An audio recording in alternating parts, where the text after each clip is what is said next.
Buongiorno a tutti e bentornati a Valgrande.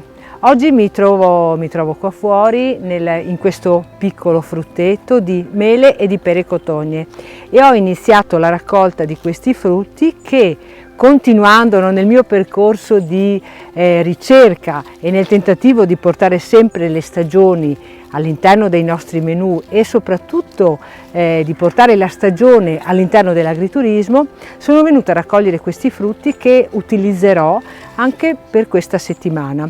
Infatti ho pensato di realizzare un arrosto con dei frutti spadellati insaporiti con una grappa preparata da noi.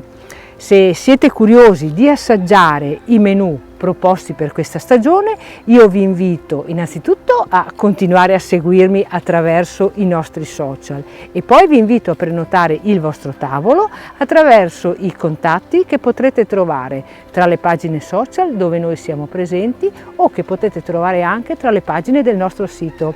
Vi aspetto, ciao!